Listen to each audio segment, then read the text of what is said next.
There's no doubt that protecting privacy is critically important, and how we should do so, what government regulation should be in place concerning privacy, is going to be a policy question that I suspect will be with us a very, very long time.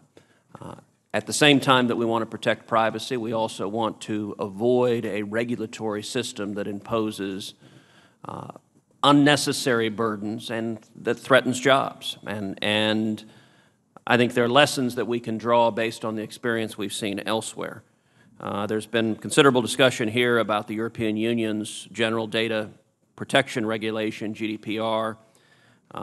In November 2018, the National Bureau of Economic Research found that, quote, the negative effects of GDPR on technology investment appear particularly pervasive for nascent 0 to 3-year-old ventures, which may have cost European startups as many as 39,000 tech jobs. Even more alarming, the report goes on to state, quote, the potential for job losses may well extend and intensify past our 4 months post-GDPR dataset period, in which case the effects on jobs is understated. In the wake of GDPR, California enacted its own law, the California Consumer Privacy Act of 2018, and according to the International Association of Privacy Professionals, the California Privacy Act will affect more than 500,000 U.S. companies, the vast majority of which are small to medium-sized enterprises. What lessons should this committee or should Congress take from the experience with GDPR and the experience with the California Privacy Act? So, Senator Cruz, I'm Jim Steyer, and we basically wrote the California privacy law with the legislature there. I would tell you the bottom line lesson is that privacy is good for business. We wrote that law really with some of the most important tech companies in the United States, Apple, Microsoft, Salesforce. But I run a small business, right, with several hundred employees. We have to comply with the California law and GDPR. And we think, and so that I run a small business and know that the fact that it does matter.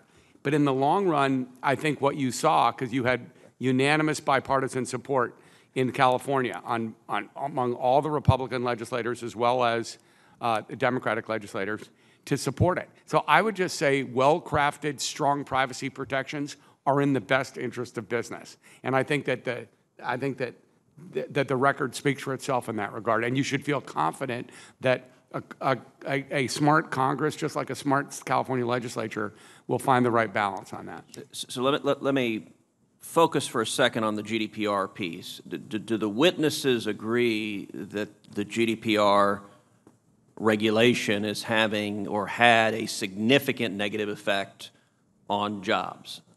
And are there lessons that we should derive from that?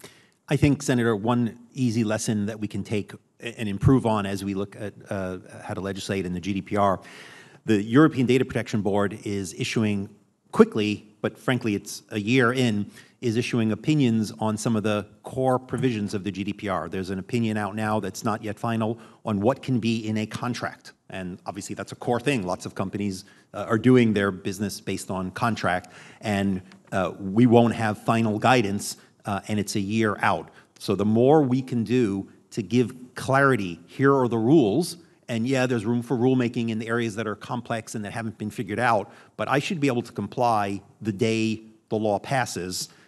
There's a real overhang of uncertainty in a number of areas where the board has yet to issue opinions so people actually know what the rules are.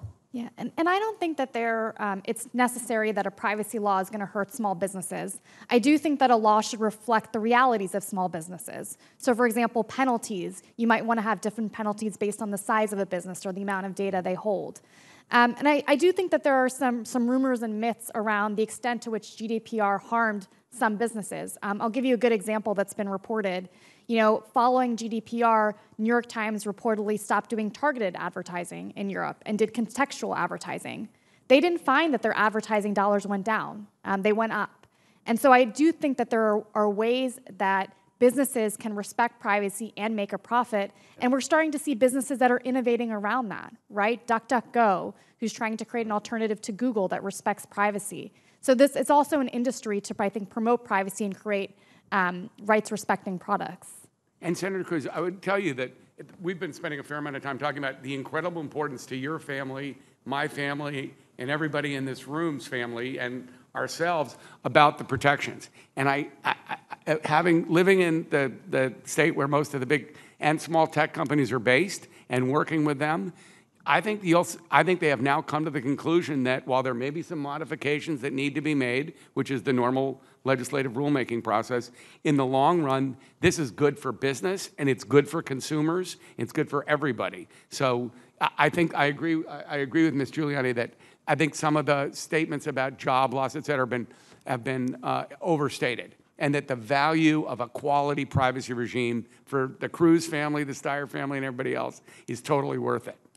Senator, equally at the Irish Data Protection Commission, we're not aware of evidence that the GDPR is affecting jobs adversely. I spoke earlier about the risk-based approach that the GDPR endorses, and it does give a nod to smaller and micro enterprises, and it provides for implementation only of the organisational and technical measures that are appropriate and proportionate to the risks of the personal data processing operations in question and to the scale of the organisation. So I think approached and implemented as it's intended, it should do the opposite of affect jobs. It should engender better consumer trust and a more sustainable business model.